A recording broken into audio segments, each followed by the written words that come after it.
Hello, everyone, and good day. Welcome to Feature February 2022. In this episode, let's move and groove with one of our guests with a topic that makes you sing or dance your heart out.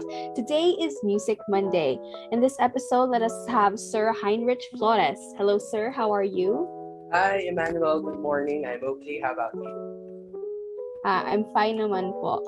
It's a very rainy morning. Actually, it's quite gloomy here now. The weather is fine. So first things first, please tell us about yourself, your background. How did you start out in liking and having a passion to music? Okay, so first things first, just like what you said, I would like first to introduce myself. I am Van Heinrich Adam Flores. So my name is quite complicated, but you can call me Heinrich or Hein instead. I am a graduate of Bachelor of Secondary Education. I earned my degree in University of Batangas, and now I'm currently having my master's in that same university. What else? I am 24 years old. I am a licensed professional teacher.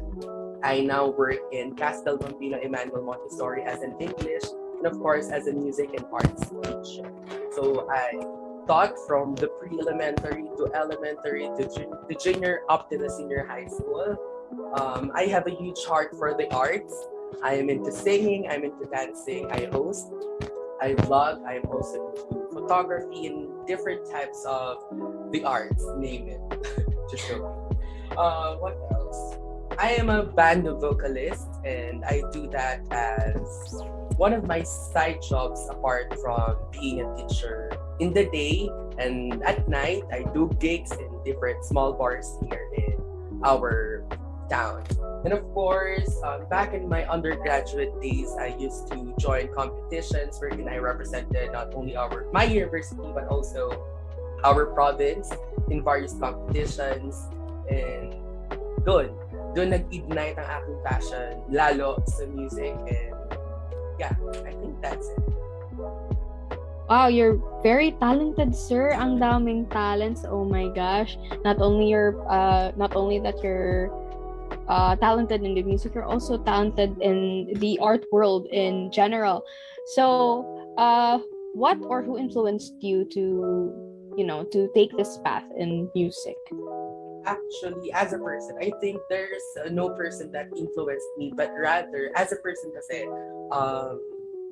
I have a huge admiration for the people I see in the television, for the persons I hear in the radio, for the persons I see on stage. Kumbaga, I always tell myself na I want to be like that. Parang ang cool sumayaw, parang ang cool kumanta, parang ang cool pala mag-host, parang ang cool pala mag-drawing. And with that interest, it developed into skill, and now it's my passion. Kumbaga, it all started with admiration, developed into interest, and now it became my passion and one of the things na nagko-compensate din sa akin ngayon, and it helps me in everything. I see. So, wala talagang specific person that inspired you. Pero since walang specific person, what makes you, continue this type of talent? Actually, what pushes me to pursue this is siguro because of the experiences. It made me have this dedication.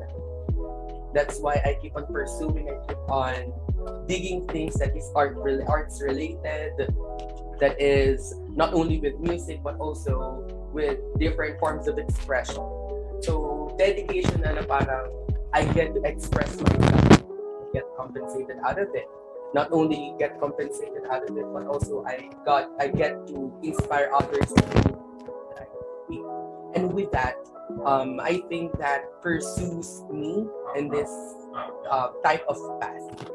That is one of the basic reasons why I keep on pushing and expanding my horizons when it comes to arts. What are your favorite aspects in the music industry? Aspects in general in the music industry. My favorite part would be when I feel that people are engaged with the type of expression and the type of art I'm doing. And of course, one of the favorite aspects then is when I touch life and when I get to use this platform to inspire and to help others. Because just to share, just I don't know if this is too much information, but I would like to share. I use music as a platform to help. Just like for example, in the Taal volcano eruption back in 20, I cannot remember. Siguro few years back, I organized free concerts for the people who evacuated. I do online bustings. I sing in the online world and gather donations, gather money to help to send out to the people who are affected. And I think that's it. That's very inspirational. Not only you are very dedicated, you're also very selfless in your talents. Now, how do you define music in your own terms? What can you say about music as a form of art? Music in my own terms and in my own in my own point of view, I think is it may sound cliche, but music for me is my comfort zone. When I'm in the music world, when I'm into music, I feel myself, I feel home, and I feel at peace. Kumbaga, that is a world wherein I don't care about the negativity. It's all about expressing me, expressing myself, and expressing my own thoughts through the melodies, through the rhythm, and through the words that I hear through music. Relate ako dyan kung ano, naka-feel ako ng very sad emotion, nag-play lang ako ng Taylor Swift. Diba? Like parang you just put your headset on and you're in a completely different world. Oo, kanta-kanta ka lang kahit hindi talaga ganyan ng boses. True. Okay, so since art is usually associated with personal expression, sir, how do you or in what way are you able to express yourself through this type of work? I express myself with siguro with how I perform on stage. Like para kasing Hein off stage is a very timid one. Kumbaga parang I'm afraid to approach someone because I'm afraid of rejections.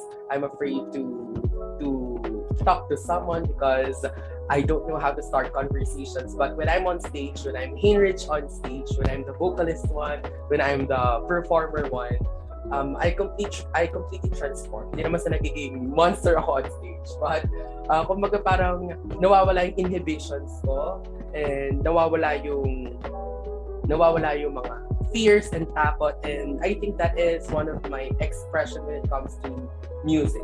As for myself, ganun ako mag-express lalo kapag ako nag-perform on stage.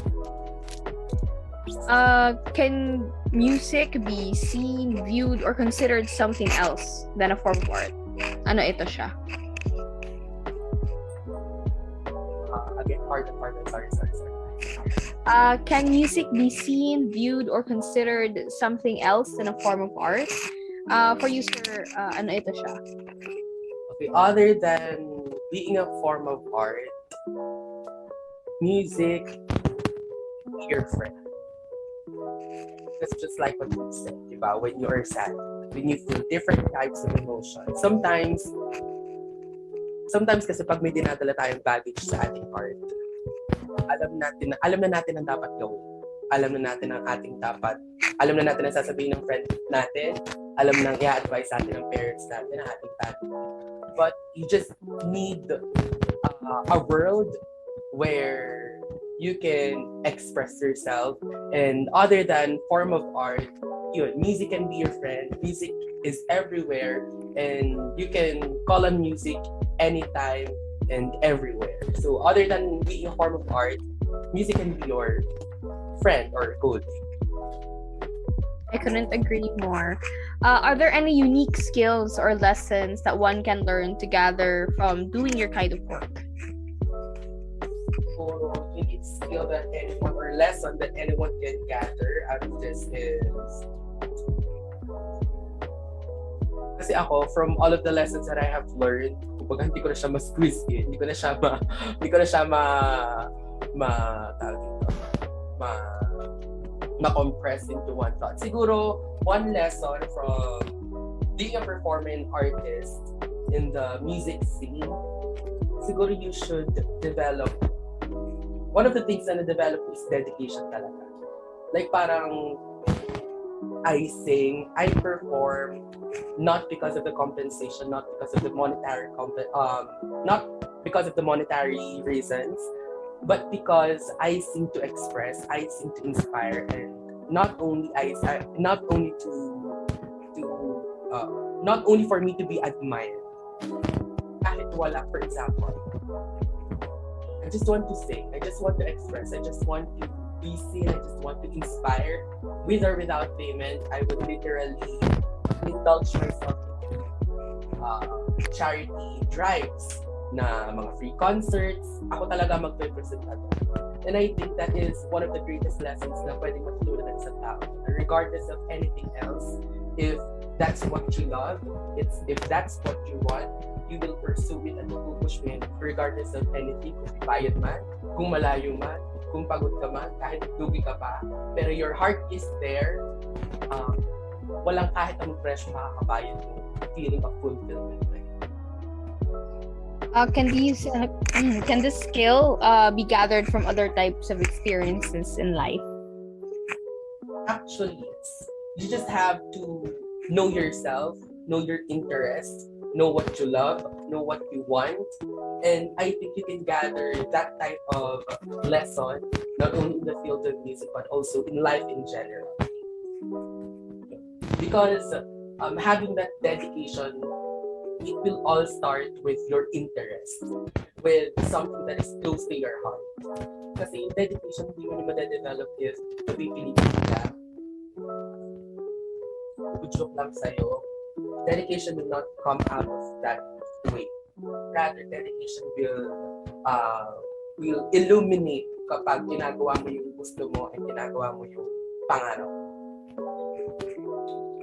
What about skills na ma-attain lang in doing in the music industry, sir? Ano iyon siya? Specific skill, siguro sa dami ng skills na pwede mo matutunan sa music scene, siguro ay one of the things ay communication skills. Kasi not all people, kahit ang iba, magaling kumanta, maalam tumugtog, but they are not into talking to others. They are just, kumagay, madaldal sila in a way sa pagkanta. Maingay sila sa paraan ng pagtugtog. But through music, I was able to meet different acquaintances wherein they are my friend. They have been my friends up to now. And I met a network, not only a network, but also a family. Because through music, you'll be able to find brothers and sisters. And imposible hindi mo sila makakausap, hindi kayo magkakaroon ng conversations in between.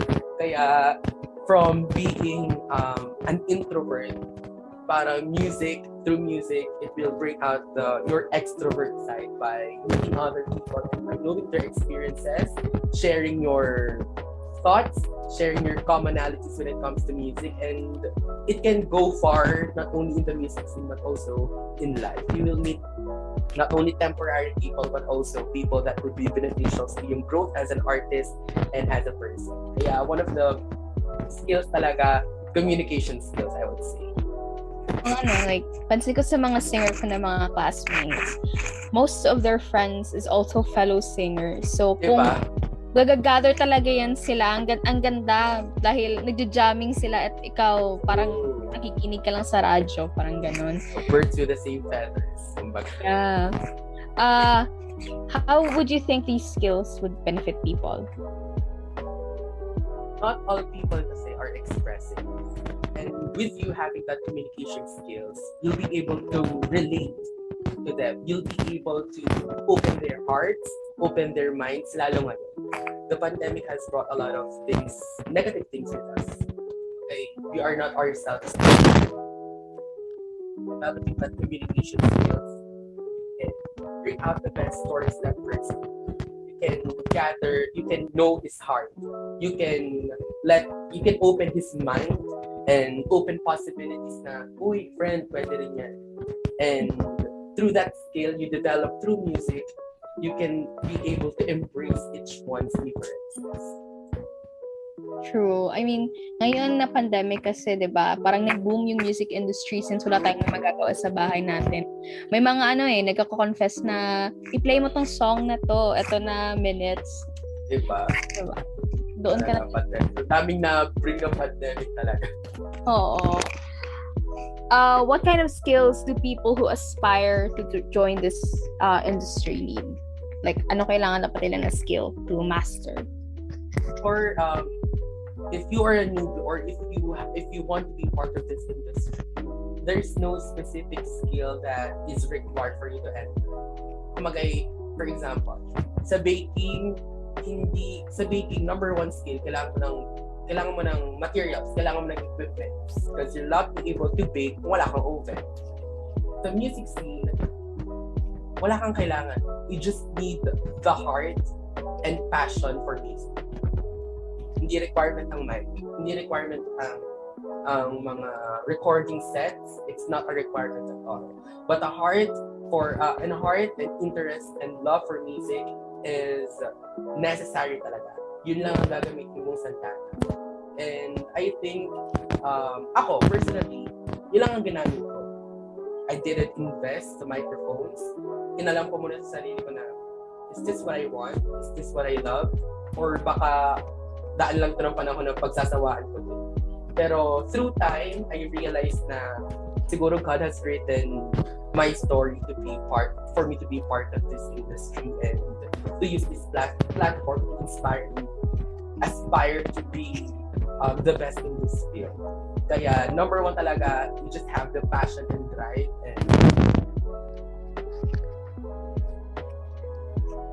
how do you view the current art industry and all forms of art under it, particularly dito sa Pilipinas? So, siguro, let me talk about arts in general dito sa Pilipinas. I will not go in specifics of music, sa dancing, sa ganito, but arts in general sa Philippines. This is in my honest lens and point of view. Kasi, ako, I am a graduate now. I got a science degree in education, but back when I was in junior high school, I was thinking, what path will I take? And I first considered having an art course. Unfortunately, when I asked the thoughts of the people around me, who knows me, they would literally say, ano magiging trabaho mo pag kinuha mo yung art course na yan? Saan ka mapupunta pag kinuha mo yung art course na yan? Bakit art course ang pupunin? And I think that is one of the biggest problem or unfortunate situation ng arts dito sa Philippines. It gives joy, it gives entertainment, it gives a lot of positive things sa ating mga tao, but they don't have a big eye of positivity sa mga tao behind arts. They see people, they see artists, and they see performers. This is an honest from my experience. This is an honest thought. They see people and students in general who are taking up art courses or people behind art-related fields na parang hindi naman less of a person, but nando kasi yung lang culture.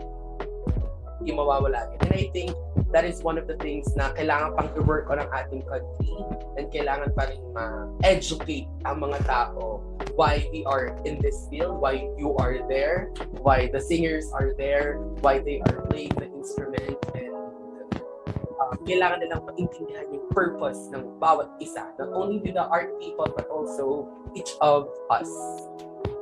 I think that's it. Totoo naman, like your honest opinion. I mean, it's true. Like as a digital artist myself, mas bigyan nila ng pansin if nagme-make ka na ng money in your work or nagsisikat ka na. Pero in the process, parang hindi sila nagpapansin. They aren't there at all. Mm-hmm. They would mock you. They would, nagdo-drawing ka lang naman. Diba? Ay, kumakanta ka lang naman. Ay, DJ ka lang naman. But knowing our purpose in this world, we are bigger than what we do. How do you think this type of like prejudice towards art relates to your field, which is music? It's to my field. So, personal note. I have Sir, yung mic niyo po, like, hindi ka... Wait.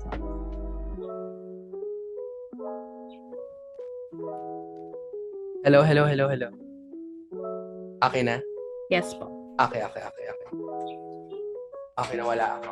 So, talking about my experience, so honest thought and experience, alam mo, Emmanuel, I am very fortunate and lucky enough because yung mga sinabi kong thoughts and experience ay hindi ko masyadong naramdaman. Siguro because the people around me see me differently. Pero nakikita ko sa mga friends, nakikita ko sa colleagues ko yung experience na yon. And yun, pero personally sa akin, yung mga ganong experience, para kasing, I cannot speak for them because we have different experiences. Kaya share ko lang talaga ako, siguro the worst experience that I have encountered, yung nalang ako. Yun lang. Parang, singer ka. Ba't ka nag-singer lang? Para kasing my colleagues back in my high school days, kumbaga meron silang big dreams or big outlook sa akin sa future na he will be like this, he will be like that. Tapos kumbaga parang when I settled sa pagiging singer, part-time singer and teacher at the same time, bakit ka naman nagsi-singer? Yun lang. Pero I know there are worse case na na-experience kasi discrimination yon. And ako luckily I haven't experienced that in my existence naman. Thank God. How do you think these negative views by society on the music industry will be alleviated?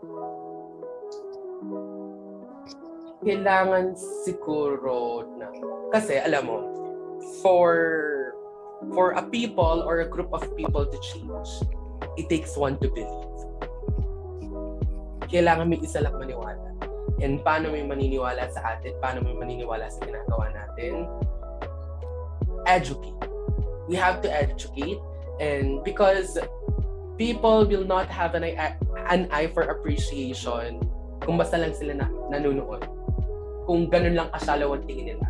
But if they will see our struggles, if they will understand our purpose, it would move mountains. It would change their mindset, and it would make a positive impact sa art world and sa expression natin. Yun I think that is one of the ways to alleviate that kind of negative thinking towards us. We have to educate, and they have to have that appreciation, that eye for appreciation sa atin. Yun. Feeling ko mafe-feel lang yan nila if they are the ones on stage. Diba? Yeah, parang, it's very easy to judge. Yeah. Pero once you're in their shoes, you would realize na, mahirap pala. Yeah. Kasi parang tayo, for example, you as a digital artist, I would literally say na, ang galing, parang ang dali-dali naman itong trabaho nito since parang very easy peasy na, napaka-chica naman na parang may digital pen lang siya, tapos nag-ano lang siya, or nagagawa lang siya ng mga shapes, colors, tapos output na, ready for posting na, ready for printing na. Pero yung creative juices natin, we have to squeeze, that we have to gather in order for us to produce an output. Bakit? Like, I don't understand bakit nila ina-underestimate yun. The time and effort na ginagawa natin. Exactly. Like, parang it's the same weight as to a teacher teaching his lesson, a doctor making his diagnosis. Diba? I am not invalidating any jobs, But I am just telling na there's more to that. Hindi lamang sa, ay parang, nakakanta lang siya, napakadali. Yun lang. Pero sa pag-aaral ko ng kanta, dun pa lang sa pag-iipon mo ng strength to face the crowd. God. Diba? Yeah. So, since you mentioned na ikaw sir, wala ka talaga na parang na-ridicule that much, like lang kumbaga. Pero sa other people that you know that's also in this particular music field, ano yung opinion ng tao sa kanila? So, and how is music being viewed generally in the Philippines?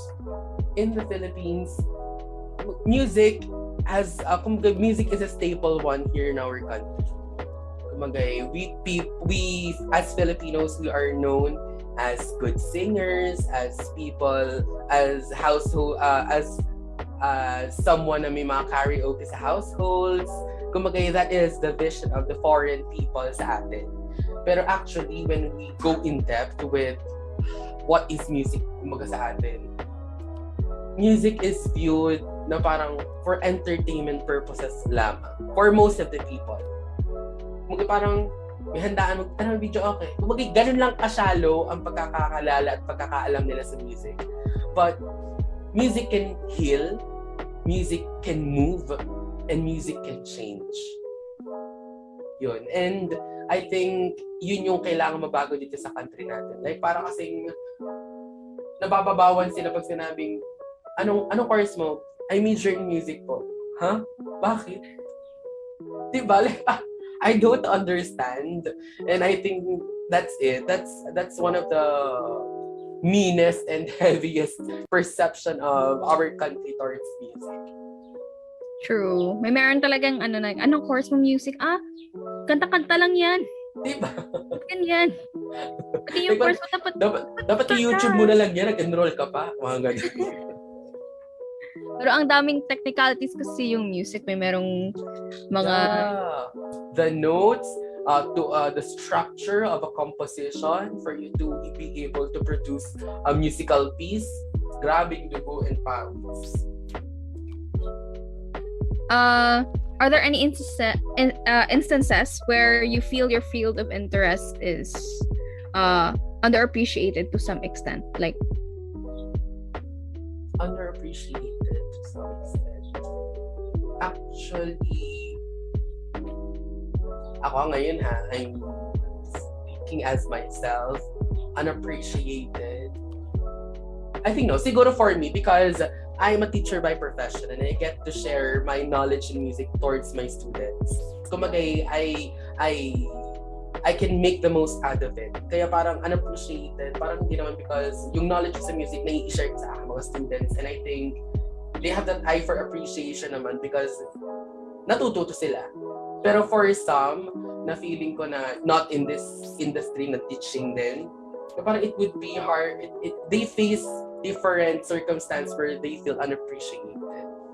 When for example, ako, personally, I am from a family of professionals. My mom and dad is an engineer. My both brothers are engineers as well. Kumbaga parang ako, luckily, they have that heart and eye for understanding kung nasaan ako ngayon. Kung bakit ko pinupursue din ang music aside from teaching. And I am lucky, I am fortunate enough. Pero for some, na parang they would choose music as their path and as their profession, dun yung papasok yung appreciation of bakit. Dun papasok yung appreciation na ba't ka nagsettle dyan? When you first started music, have you ever felt underappreciated then? Actually no, because ito I discovered my singing ability when I was in first year college. Doon ko na-realize na nakakakanta pala ako. Ba't parang normal lang 'to ginagawa ko and yet parang na-appreciate ng lahat. Yun kasi ganun yung naging retrieval sa akin. Hindi ako kagaya ng iba na parang nag-start pa lang bata pa lang nasali ng mga singing contests and everything. Ako kasi I started out as a dancer. Kaya kumbaga yung eye for appreciation sa akin as a singer, nagulat sila and naging maayos yung pagtanggap na, ulo, ang galing, hindi ko lang pala nakakasaya, nakakanta ka rin pala. Yun, hindi ako yung, ang tagal mo na kumakanta, wala naman. Yun, in my own experience, I haven't experienced that yet. Kasi parang graduate ako ng high school, I was the president of the dance troupe. Tapos, sa mga classroom, pag may mga sample-sample, di ba ganun pag high school? May parang sample, mga ganyan. Kakanta naman ako. Tapos parang nakanta ako, dahil nakanta ako, yun lang. Dahil parang hindi ko ina-acknowledge sa sarili ko masyado na, ay guys, singer kasi ako, kaya ako sasample. Tapos nung back in my college days, kasama ko yung high school friend ko. Parang mag-audition siya for vocalist, as a vocalist sa university band. Parang ako, sinamahan ko siya, tapos kumuha na rin ako ng number, inintay ko siya. Tapos nag-audition ako, out of all the auditionees, ako lang nakapasok. Kaya parang sabi ko sa sarili ko, ay parang singer na ako.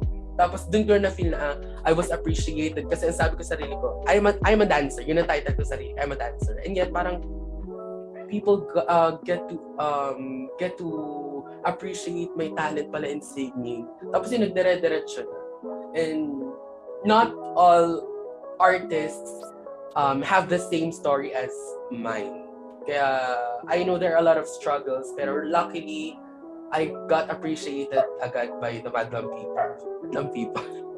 Pero alam ko namang mahaba pa ang run ko sa life. I will experience that din in the future. And I'm ready for that. Baka yung pag-audition mo, sir, nagulat yung friend mo na ikaw yung nakuha. Oh, parang in-advert niya ako sa Facebook.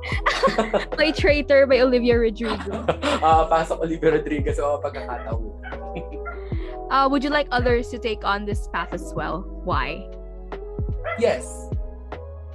If, yun, kagaya na sabi ko kanina, if they have the heart for this, if they are passionate with this, hindi ko sila i-discourage. Push. Go. Laban.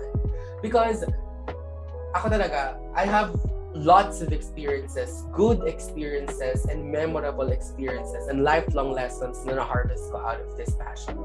And I want others to experience that as well.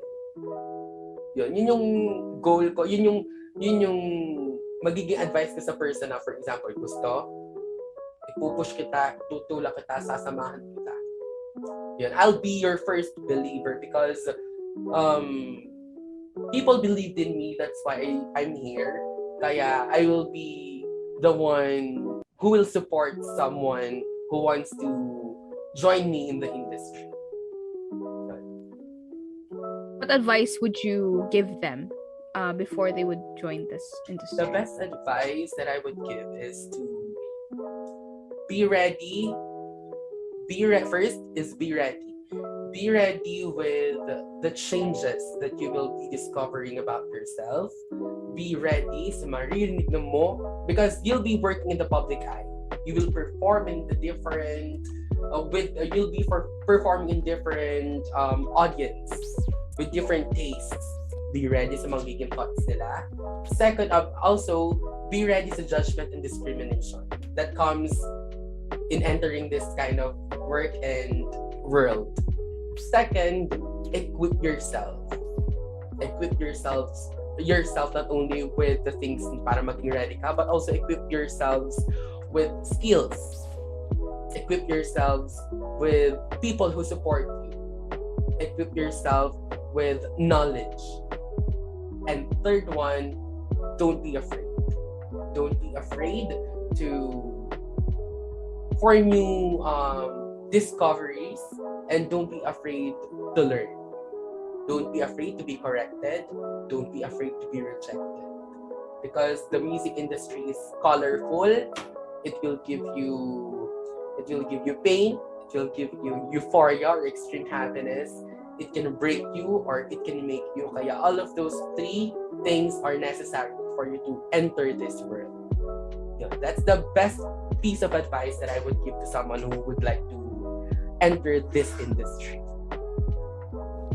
What are the advantages and disadvantages that are unique to your field, sir, if there is any? Siguro let's start with disadvantage. Siguro tayo sa negative one. Siguro one of the disadvantage is, yun nga, people just see this fashion as a hobby, as a pastime. Pero hindi nila alam yung effect sa akin, personally, sa atin, na we are on this kind of nature. Kumbaga parang, yun nga lang, nandun lagi yung lang culture. And yun yung talagang pinaka-disadvantage natin. Like parang, ang doktor, he's doing his job. Ang art major, I'm also doing my job. And yet, bakit hindi sa inyo appreciation sa amin? And I think that's one of the negative or disadvantage of being in this scene. And for the advantage naman, there are a lot of advantage. Like for me, I'll speak for myself.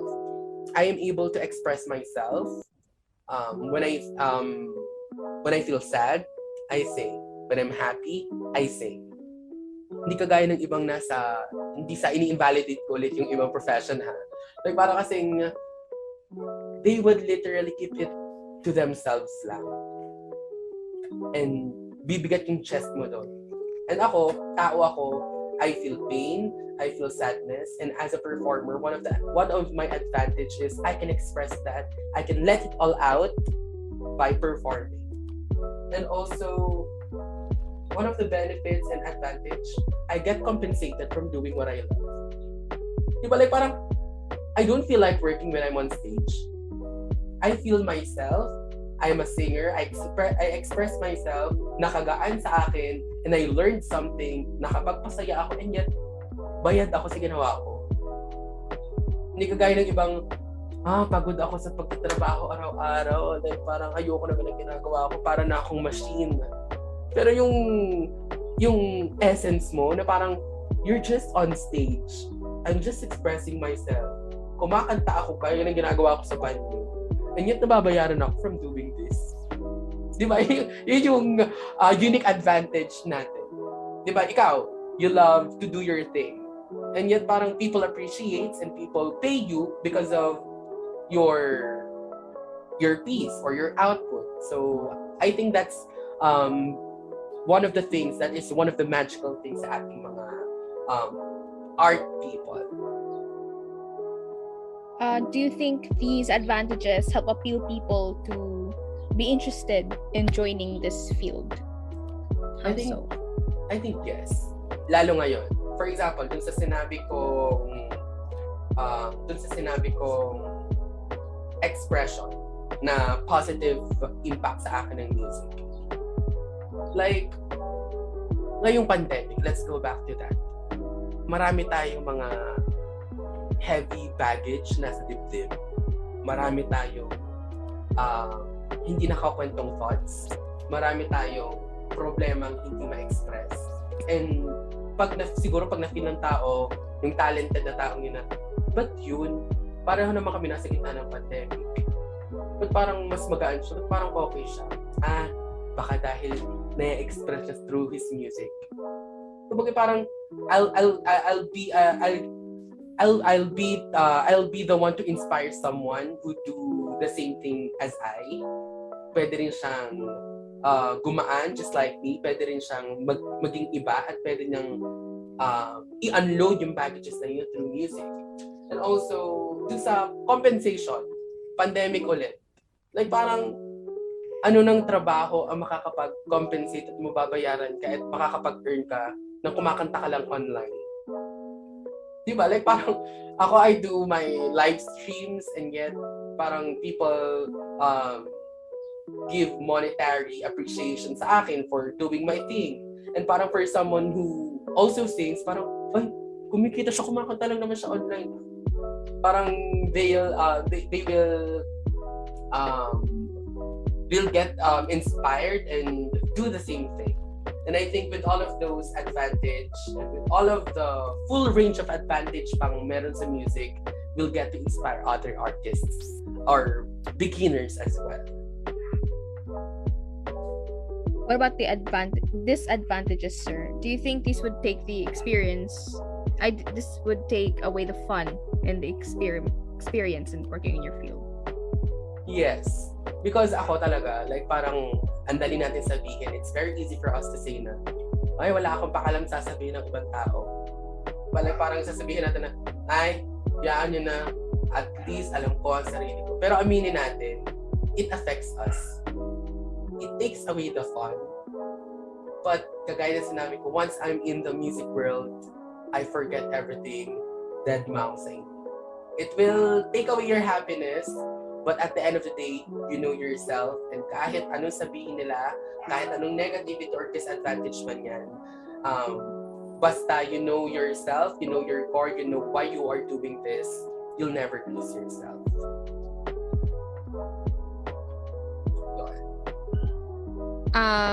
Were there any like setbacks or maltreatment and the like that you faced when you start at this current point of your career in this field? Siguro maltreatment, siguro that's too heavy for me to parang never ako na maltrato out of thank God naman, wala pa naman babato sa akin ng baso, wala pa naman nang babato sa aming bubong pagkanta ko ng kanta. Siguro challenge na lang. The question is how would I explain to other people why I choose this path despite me being a professional. Kasi they see they see performers, yun, hindi naman less of a person but parang mas mababa as professionals. Kumbaga, huy, lisensyado kang teacher, you're a licensed professional, you're a professor na. And then you sing sa mga bars, you sing in different small or corporate events. My answer is, why not? Bakit hindi? And I think yun yung mga setbacks and mga challenges kong na-face sa mga pagkakataong ito. How did you deal with them, like, specifically? For me kasi, if may ganyan sa akin na like I'm a professional na, and people would question me why do I have this backup passion? Mawawalan ako yun ng gana kasi, sir. So how do you... Diba? Siguro, yun nga. One of the best thing na hindi dapat mawawala sa'yo is your core as an artist. The drive while you are doing that. And once na buo yun sa'yo, buo sa puso mo yun, buo sa isip mo yun, you'll never lose yourself. Kahit ano sabihin nila na, kahit pa ako'y Pangulo ng Pilipinas, feeling ko, if I feel like singing and I feel like performing, bakit hindi ako magpo-perform? Bakit hindi ko gagawin ang mahal kong gawin? Bakit hindi ko ipo-pursue ang passion ko? And who are you to tell me what to do? Diba? Like parang parents ko nga, okay sa ginagawa ko. Kayo pa ba? Anong care ko sa inyo? Yun. Basta, siguro, you don't have to lose yourself. You should be the number one believer of yourself. Kahit mag-doubt ang lahat ng mga tao, sasabihin na yan, teacher na, nagkakakanta pa dyan. Ayan, professional na, may lisensya na, nagdadwal pa rin sa mga small-time events. Bakit hindi? This is what I love. That is where my heart is. You just smile and bahala kayo, you don't understand my situation. You don't know the joy that I experience when I hold a microphone and when I face my audience. Yun na lang. Mas busog at mas masustansya ang laman ng puso mo kaysa sa kanila. Yun na lang ang isipin mo. That is how I handle things. I reciprocate. Kumbaga parang sa akin tigilan mo. Parang namang mas masaya ako sa ginagawa ko kaysa sa ginagawa mong panchichismis. Di ba? Yan. Kasi kung pabibigatin mo ang loob mo, madadala ka, mahihila ka nila. You'll get to question yourself. Pero kung buo ang loob mo, buo ang isip mo, masaya ka sa ginagawa mo, regardless of anything else, it won't matter at all. Maging president ka, sir, mag-look forward ako na magko-concert ka sa Sona. Gagawin ko musical ang aking mga plataforma. Pakanta ko. Everybody sing. So how would you advise others that deal with these same setbacks? Yun. Kagaya na sinabi ko, mawawala ng tiwala ang lahat ng tao sa'yo, pero ikaw dapat ang hindi mawawala ng tiwala sa sarili. You should be the biggest fan of yourself. People might cancel you, people might throw different negative things towards you, but as long as alam mo ang purpose mo, as long as wala kang tinatapakang tao, as long as you know your purpose, at as long as feeling mo it has a positive impact sa iyo at sa mga tao sa paligid mo, continue, pursue it, ilaban. Pero sometimes kasi there is a big gap between being selfish and pursuing what you love. Being selfish na yung, for example, minsan kasi sa hindi pakikinig sa tao, meron mo, alam mo, we can get positive pieces from the words of the people around us. Sometimes hindi naman bash yung mga yan. Sometimes we are blinded. Sometimes we don't know na, ay, sala na palang ginagawa ko, mali na pala.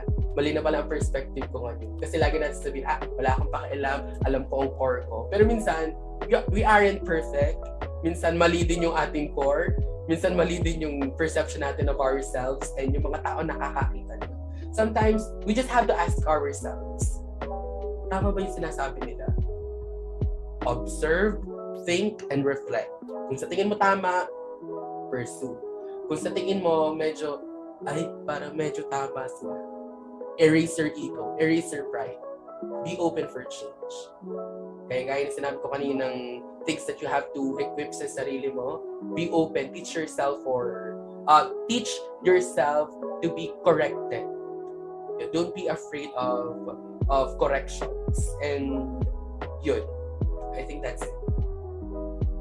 Do you think these setbacks are common in different industries except music? I think since we share commonalities when it comes to our fields, I think that's very common. Common na ma-discriminate sa atin, sa mga people of the arts. Common sa ating mabash. Common sa ating pagtawanan. Common sa ating hindi maintindihan. At common sa ating hindi ma-appreciate. And not only with the field of music, but also kagaya sa'yo, I know you have your fair share of experiences.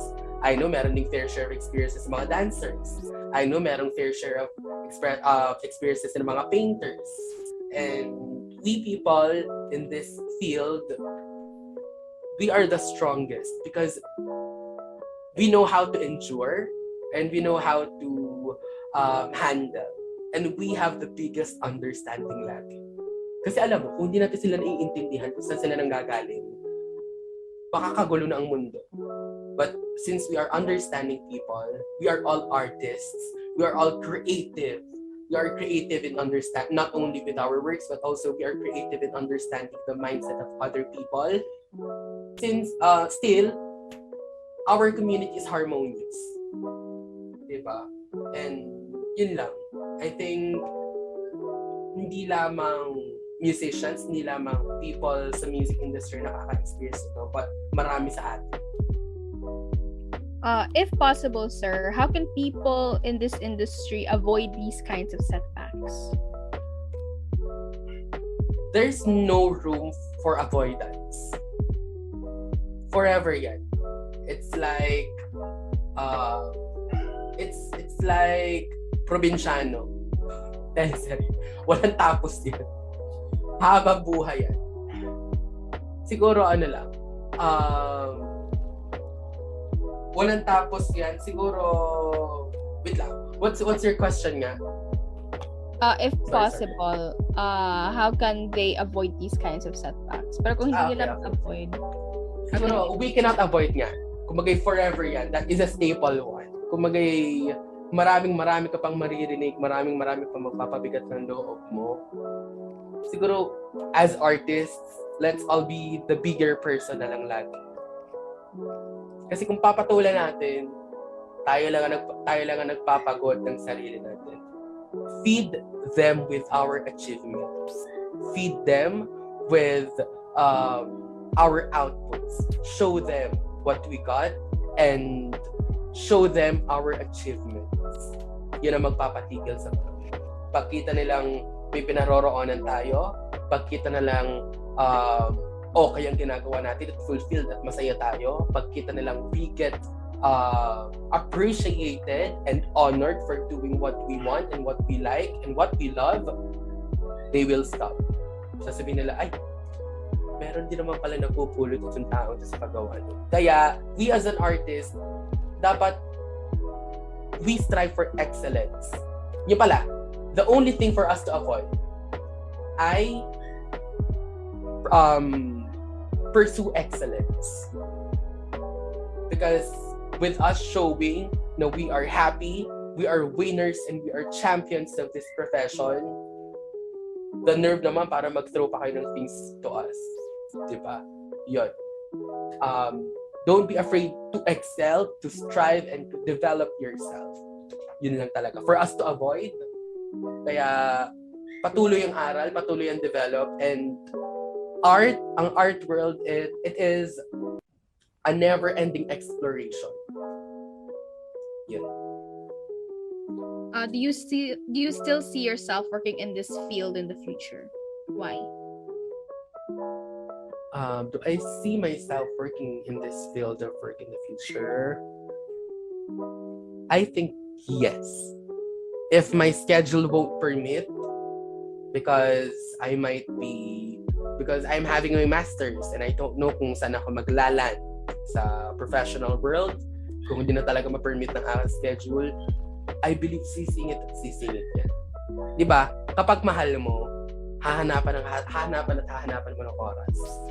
And mahal ko ang musika at alam kung hindi man everyday, kung hindi man weekly, dadating sa point na it will be part of my day, my life, and my existence. Lagi yan. Hindi mawawala sa akin. Yan. And I see na hopefully sana maging part pa rin siya because ramdam ko ang growth ko as a person when I'm in this world. Kaya if you were to ask me if nakikita ko ang sarili ko pa rin dito sa industry na to, yes, I would probably say. What makes you stay rooted working in this field? What makes me stay rooted? Siguro because of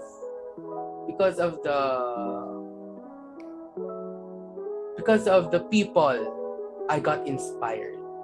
Kasi alam mo, because of my charity works, because of that, parang minsan may mag-PPM na lang sa akin na, teacher, I saw you perform po. I want to be like that as well. I want to perform din po in the future. Ganyan. Kumbaga, seeing my effect sa isang taong yun, it makes my heart happy. And for me, alam kong hindi lamang iisa yung mga na-inspire ko. Marami pa. And seeing them and thinking about them, yun yung nagpapapush sa akin. Yun yung lalong nagpapapermanente sa akin. Yun yung lalong hindi makapagpaalis sa akin sa music. Not only because I'm happy performing, but also seeing my effect to my audience. Yun, like parang, uy, nasaan ka, mag-livestream ka naman. Like parang hinahanap nila ako. They are inspired because of the things that I'm doing. And malaking bagay yun sa isang artist. Yun yung nagpapa-stay sa akin dito. And feeling ko kahit mabigyan man ako ng mga heavy reasons to leave or to stop, feeling ko walang enough reason for me to stop. It will always be here because it is a part of me. Would you see the music industry in the Philippines going? Where do you see the music industry in the Philippines going in the future? I think the music industry here in our country, diba? It's very colorful from our classic songs, from the OPM hits, from Filipino English songs, to folk songs, to children's songs. sobrang colorful yan. From Jejemon songs natin ng high school, to the EDM music natin ng college, and to the P-pop music that we enjoy right now. Parang the OPM, original Filipino music, is too beautiful not to be appreciated by a lot of people. And I know in the future, people not only here in the Philippines will have an eye for appreciation with the type of music that we can offer to the world. And I think and I feel na hindi lamang tayo mga Filipino, just like Korean pop music ang makaka-appreciate nito. And sana tayo as Filipinos, tayo dapat yung mag-i-ignite ng fire of interest sa iba. Hindi yung tayo ang magda-down ng kayang gawin ng ating musika. Tayo dapat yung magiging number one na taga-suporta, and we should patronize the locally made songs for it to be appreciated by other people. Kasi ang pangit na mas na-appreciate para foreigner ang mga kanta natin kaysa yung mga tao dito. Pag Tagalog yung kanta, ang JJ naman yan. Diba? Like parang, ikaw nga, na-appreciate yung Korean song, pero hindi ko muna nagsimula sa roots mo. Hindi ko muna nagsimula sa meron tayo dito. Yun, appreciate our locally made songs and for it to be appreciated by a lot of people. And I see soon sana mangyayari yun. Because I see potential. I feel potential. And with the roster of artists that we have here, it's not impossible. Kaya siguro a few years from now, I see music as something na alam ko mag-boom in the near future. That's how I see our industry now. What would you say to our listeners right now, sir? What would you say to them if they want to start the music industry, or how would you give them an advice on how to appreciate the music industry? Okay, siguro in general, about interest in music for our listeners right now. By the way, hello. Di ba wala ako kaya hello sa inyo? Hello everybody. So, to our listeners right now, if you want to pursue, if you have that interest, start now. Start now. Kahit na sabihin nating ang music, ang performing ay walang pinipiling age, pero when you start young, when you start now, you'll be able to harvest different knowledge that would be beneficial for you, for your development as an artist. And also, artistry and the performing arts world is very fun not to experience. If meron ka dyang interest, let it all out. Start now. Start with what you can do. Start with what you have, and panghawakan mo yung mga naniniwala sa iyo. And of course, siguro, develop yourself.